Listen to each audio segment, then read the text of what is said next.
channel. I have not filmed a video in a while. If you've seen the last video, I kind of explained why in that, but things have changed. I'm back. I had a lot of questions this week from a lot of people about some uni stuff, and I thought, you know what, I am a uni channel. I hate to embrace it, but I am. So I thought I'd do a wee quick answer about more so Stirling, but also in general, I guess, about the one thing a lot of people are looking at the moment, which is a kind of awkward time to be looking at it, and that's student flats. If you're in student accommodation, a lot of the time you don't want to stay in student accommodation in second year. You want to get a feel for the town where you're staying a little bit more. Certainly in Stirling, it's quite popular to stay in student accommodation in first year and then boost off elsewhere, more closer into town, as Stirling is a campus uni, so it's not on town. Second year, third year, fourth year, it's a lot handier sometimes to just be in town. Especially since you're not needing to be on campus as much this year. Being in town has been really great because you get it's a lot easier to get places. You don't need to get public transport everywhere, which obviously in COVID times is maybe a good thing for a lot of people. I'm in my fourth year now. I have lived in Stirling for 4 years, coming on this year. First year I stayed in halls like most people did. There's a whole ton of videos on here that I've made about my experience in halls, where I stayed. There's a whole video of us giving a tour around Juniper Court, even if it is a pretty bad one, with some sped up Justin Bieber in the background. 2017 everybody, 2017. I actually think it was 2018, so I can't really complain. Second year I moved on into a flat that marketed themselves as private student accommodation. I've mentioned it in a couple of videos in here before. They were not what you'd think of student accommodation. I would not recommend it to anyone. I'm not really going to go into it, but if you want to message me, message me. I will say there is some private student accommodation in Stirling that is brand new. There's one that's being built just around the corner from me right now, and that is private student accommodation. There is a private student accommodation in Stirling that has no right to call itself private student accommodation. And the upkeep of it was terrible, it was shoddy, it was so unhelpful. We had so many issues with it. The issues were never fixed quickly. We had cupboard doors falling off, we had lights that didn't work, and the light bulbs cost ridiculous amounts of money, and they told my flatmate it had to get brought in from a certain different country. You couldn't just get this light bulb at Tesco, so there was a lot of issues with that one place. If you think you're looking at a place in Stirling and you think it might be that, send me a message and I'll let you know if it is that, but I'm not going to name and shame it on here in case people have lived there and thought it was great, but we didn't enjoy it. We didn't think it was a good place. It was also really expensive for what it was. There was no phone signal. I have a personal vendetta against that, but that's very deep and emotional and I won't go into it. There was just a lot of issues with it. I also didn't get natural light into my room at all. None of my flat got natural light because we were on the ground floor and covered by like bushes and stuff, so it was quite naff. Anyway, third year was a lot nicer flat. We moved into a flat. It was pretty big. I say big, but it was big in comparison to the previous flat. There's a video on here. Is there a flat tour on here of it? Maybe. There's maybe a flat tour of my third year flat in here. I lived in it with Chris and Roy, who are two of my friends that you'll see in other videos if you've watched my videos. We loved that flat. It was a bit outdated, but it was nice, it was cosy. We did have a lot of issues with the heating. We had quite a lot of issues with the heating actually now I think about it, but it was a good flat. To be fair, I got the biggest room, which is probably the nicest in my opinion.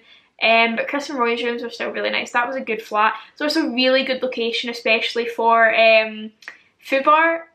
Obviously that's not open at the moment, and it's looking unlikely that clubs are going to be open anytime soon, so obviously that might not be of a huge concern at the moment. Fourth year we are in a lovely flat. This is the nicest flat I've lived in. We've got our own wee roof terrace, which is outside. I built some snowmen in there last week. Looked pretty bad, but it was nice. We're in the middle of town. We're on like the other side in the middle of town this year than we were last year. It's still kind of the same, but it's nice. We've got direct access to pretty much everything is in walking distance here. Same as it was last year, to be fair.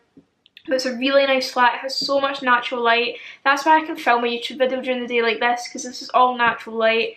And the sun's not even shining on my side of the building, which is great. We've got a really big kitchen living area, we've got a lovely bathroom, we also have a lovely landlord. We went private landlord this year instead of a letting agency, and it's been a great decision for us. Obviously that's not the case with all private landlords. Landlords, typically for students, are notorious for not scamming, but for not exactly being the most kindest of souls, but our landlord is a lovely, lovely lady and she's sorted everything that we've had issues with, but we've not really had issues with this flat at all. So that's just a brief introduction of my flat life in Stirling. So a friend of mine actually messaged me this week. She's in first year. Stayed in halls, now wants to do the whole moving into town thing for her second year. Obviously, like I said already, it is pretty still up in the air as to whether teaching will be in person or not, but regardless, teaching in Stirling, access to Stirling Uni in town is always just a bus journey away. It's a little bit expensive obviously in terms of bus, but you save money by living in town than you do on campus, because campus accommodation is rather expensive compared to some of the flats you can get in town. I'm just going to tell you my top tips basically first, and then I'll go through more Stirling specific ones. So this is more for like flats, student flats in general. There's a lot of questions you want to ask if you get a viewing. This is the thing, if you get an in-person viewing, which I don't think are happening at the moment, it's obviously easier to kind of get the feel of a flat more than it is over a virtual viewing, but you're still able to ask questions. Whether or not, if you don't have a live viewing, you can always send a list of questions to the letting agency or the landlord. You really want to make sure that you're certain on a flat before you go for it. It is kind of common for a lot of landlords to sell parts of like a flat as quirky. So if they say like a room is very cosy, for example mine's very cosy, it basically means it's quite small. The rooms are a bit more spacious, but mine is quite small. I don't personally mind that. I don't really spend that much time in my room. I've only really been in my room recently when I've been working on my dissertation, which is what I was doing before I decided to make this video instead. Call it procrastination, probably. The one thing you really want to ask is you don't really need to ask it because usually it tells you, but you want to sort out your budget. You want to check how many people you want to live with. Obviously the more people you want to live with, the harder it typically tends to be to find a flat. I know in Stirling, for example, there's a lot of 2 beds, quite a bit of 3 beds, not as many 4 beds, but above 4 you kind of get a bit more options. There is still options, obviously. I'm not saying you don't get a 5 bed in Stirling, but there's less choice than there would be if you were to get a 2 bed, 3 bed. So you want to find out kind of how many beds you want before you start looking at flats. Say 4 of you want to live together, there you go, 4 bed. And that's that. And then you want to work out your budget. So you kind of want to see how much everyone wants to spend. Obviously, depending on where you are in the country, if you're not in Stirling, it will be different. But I know most people in Stirling are kind of between £350, £450 a month. As far as I'm aware, that's kind of the spectrum we've been on. Anything above £450, I personally would be like, I don't know if it's worth it, but that's just me. Obviously, everyone has different preferences, and if you find a flat you're in love with and you're willing to pay more for it, that's just you. You need to ask, are bills included? Have I just gone really blue? I feel like I've just gone really blue. Are bills included? That is a huge one. In second year, my bills were included, but only up to a certain price, but we never went over that anyway. Sometimes you might get caught out by people saying, oh, it costs more because bills are included. It shouldn't cost too much more. Don't get caught out by people saying, oh, I've put the price up by £100 a month because of bills each, because it won't be that expensive. So find out if bills are included, because that will be something you need to factor into the price. Is parking free or do we need permits? So in Stirling, for example, when you're in the city centre, there is a parking sort of scheme. So for example, well, last year and this year, where I live, I need to have a parking permit to park my car. It is £80, which some people might say is expensive, but to be fair, it's not that bad. It works out cheaper than having to buy a ticket all the time. You can park your car out with these sections, but for ease and just simpleness, I just park it where it is, because it would be about a 5-10 minute walk, and see when it's pouring with rain, you can't be bothered. Where I lived in second year, we were just on the cut-off, so I could park for free, so I didn't need to bother with a permit. So there's always that. So it's always worth checking if you do need a permit, whether it's from the council or from whoever owns your building sort of area. Just double check that, because you don't want to be caught out with a fine on your car if you are bringing one. If there's a garden attached to your flat, you don't have to. If you're fine with sharing, don't bother. But if you're not the ground floor, if you don't have any direct connection to the garden, it's maybe always wise to ask if you're allowed to use it, or if it's a private garden, or if it's a shared garden. If it's a shared garden, you obviously want to respect that. Don't be leaving it like cluttered with litter and stuff, you know. You just want to be keeping it tidy, because everyone who lives in that building will be using that garden. For example, we have a terrace outside our flat, but the door to the terrace is not in our flat, so we just assume it's shared. Although I think we might be one of the only ones that actually have the key to that, I'm not really sure. But yeah, there is a terrace, but we just assume it's shared. It's not technically our own private terrace, it's just people in the building. But there's only 4 flats in the building anyway, so it's not too bad. and I don't think anyone ever really goes out there minus me. So this is not a groundbreaker, this is not a deal breaker. Ask what's included with your flat. Student flats, it tends to be furnished because they know students aren't going to be buying a bed or an oven or a cooker, etc. But there's small things you might want to check are included. For example, a microwave, they're not always included. They tend to be, but not always. Things that are a little bit easier, a kettle for example, a toaster, if they're not included you can pick them up really cheap at Tesco, but it's always nice to ask so you don't bring a toaster and then have like 4 toasters, do you know what I mean? We in this flat at the moment, if someone was to come in right now for a flat viewing, they would see a couple of items in our flat of furniture that aren't the landlord's, they're actually our own that we've put in the flat and will be taken away with us. So it's always worth to double check 100% what comes with the flat, especially if there is already someone living in it when you're doing the viewing. One thing I would recommend checking, again this isn't necessarily a groundbreaker, why do I keep saying that? This isn't necessarily a deal breaker. Double check to see if you're allowed to hang things up in the walls. For example, I have a canvas that's hung up over here.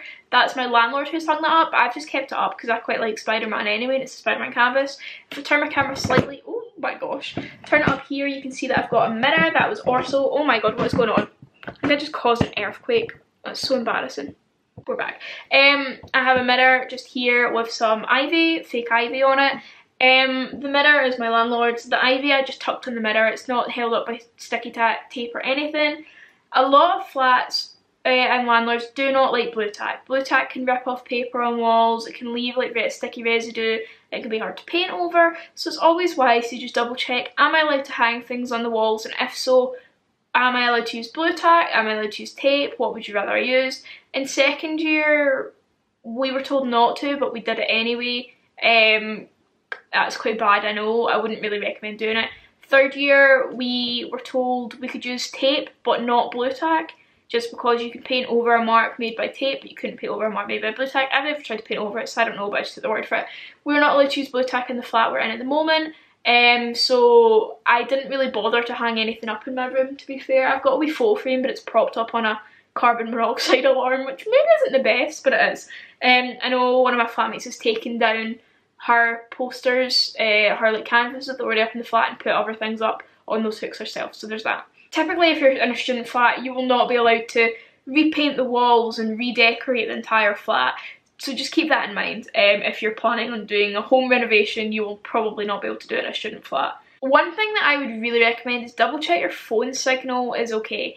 We had a flat in second year and you couldn't get any phone signal in our flat, you could only get Wi-Fi, and even then the Wi-Fi was quite poor in my room. So I would receive calls. I once received an urgent call and I didn't get it until a good 20-30 minutes later, and that's something I do regret. This was a long time ago anyway, but double check in case of emergencies. You will need, it's probably best you have a phone signal if there is any family emergencies or anything, so just double check with the landlord or letting agency if the phone signal's any good. Obviously it's not a groundbreaker if it's not, but you do kind of want to make sure that you have some sort of signal in case your internet goes down, especially with online learning. If you need to use your 4G for online learning, you want to be able to have that signal. Because you know, online learning, I'm sure everyone who's watching this video who is a student will be like, oh yeah, the amount of issues you have with internet and online learning. Even like one of my lecturers said this week, they were like, we're in almost a year of this pandemic now, you should not be having internet issues. And I was like, we are all still going to have internet issues. We are, because so many people are using the internet at all times. And we always will have connectivity issues with someone in the thing. We've had a lot of issues with Microsoft Teams this week. It won't let us join classes. There's nothing you can do when that happens. You've just got to email your lecturer and be like, look, I'm sorry, like I've been doing these classes for a year now, but today it wouldn't let me on, and that's just how the internet can be. Anyway, not complaining. You know, online learning. Ask whoever's showing you the flat if there's anything that you should be made aware of. A lot of times people operate on a due diligence basis, which is basically if you don't ask, then it's your fault that you didn't ask if this happened. So something I definitely recommend asking is ask if anything is broken at the moment and is due to get fixed. For example, ask if the heating's working in the flat. If it's not, ask when it's set to get fixed. ask if there's any broken plugs, ask if the cooker or the microwave or the fridge has any issues with it. These are things that if you are made aware of, if something was to happen, you can always say, you told me you were getting this fixed, why has it not been fixed before we moved in? If you don't ask, it's kind of on you. Obviously it shouldn't be the case, but that sometimes is the case. So you just want to make sure you're covered of these things, double check everything's in good standard. One thing I will say, it's harder to do, especially with virtual viewings, is ask about damp or mould if there's any signs of it. It can make you a little sick, I'm sure. It's not the nicest of smells. It's easier to notice when you're in a flat. You can see slight marks that might be damp or mould. You can smell it almost. Obviously you can't smell it over virtual viewings. A lot of the time they're probably not going to say yes, but even if they think there might be, but just ask, because these are something you might want to know. It might change your kind of perspective. Yeah, so that's my kind of general tips on looking for student flats. I can't really think of anything else at the moment. A lot of letting agencies will actually send you like a list of student lets before they become available to the general public online. That's how we got our flat in third year, sorry, which is always a great start. Some of them won't tell you, they'll just put it on the website. On Zoopla you can also turn on like a search alert, so every time like a flat, for example, that's a 4-bed flat in Stirling comes up on rent, you get sent an email as soon as it's listed, so you can check it. A lot of times flats, especially not so much in COVID times, but pre-COVID, they would get snapped up really, really quickly. So you kind of want to be sure that you're ready to look into a flat. The other thing I will say is if a flat says it is available from set date, they typically want you to move in and start paying on that date. Or by like a set date. They do not, if a flat says it's available in January, there's a high chance they will flat out refuse to hold that flat for you until term time in September unless you pay for it.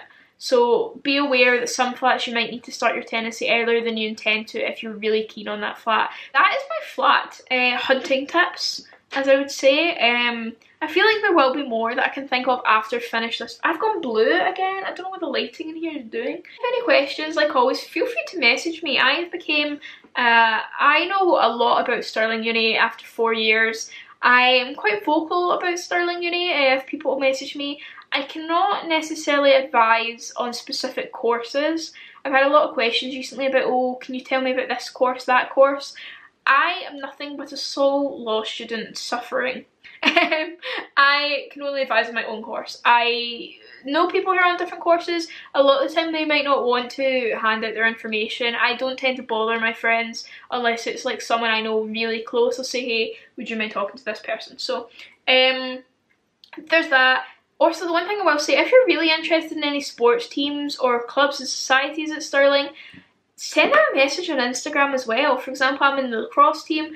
The girls love to hear messages, people who are maybe considering coming. You know, you've got clubs who would love to tell you more about their club. A lot of the time clubs and societies and sports are a huge part of life in Stirling. So if you want, why is Alexa lamp on? I don't think this light has made it any better, but the sun has gone down and it is getting late. Oh, I feel like half lit. Anyway, yes, sorry, I turned my lamp on there. Yeah, so check out the clubs of society. Lacrosse, for example, most welcoming girls ever, honestly. So always just message if you're curious about anything. There's also a couple of other Stirling Uni vloggers. I am one myself. This is not a Stirling Uni video. Like, this has not been, I've not been asked to make this by Stirling Uni. Any video on my channel I make myself. I will be doing a Stirling Q&A part 4 or 5. I feel like I make one of these every year. Haven't done one in a while. And obviously with online learning, a lot has changed since the last ones I've made, where it's been like, lol, go to campus to the library. You can't just go get a snack on campus anymore. You can't get a coffee on campus anymore. You can't even eat on campus anymore, you know. So I will make a new one of these in the weeks coming up. I feel like I need to get back into swing of YouTube. I have become a TikTok sensation, if you weren't aware. I have 40,000 followers on TikTok now. No idea how that came about. I made a video about questions I had for Americans. Some people took it really well, some people did not. The Daily Mail wrote an article. I got called fat and ugly. I got called hideous. I got made fun of my eyebrows. Anyway, I had really nice people telling me I'm not fat and ugly. Anyways, my few weeks have been crazy. But yeah, so if there's any Stirling, I've just gone off on a tangent again. I'm so sorry. I literally need to leave for work in like 5 minutes. I shouldn't even be making this video. Yes, if there's any questions you have, let me know. If you want to ask me anything, please do. If you want to even see photos of campus, I have so many random specific photos on my phone that I wouldn't post anywhere typically, just because they're not interesting enough. But if you want to see bits and bobs of Stirling, let me know. I think it's time I end this video because I've gone a bit crazy. But have a nice day. Stay safe in COVID times. Stay safe in non-COVID times if you are luckily enough somewhere that has managed to eradicate it. We have not.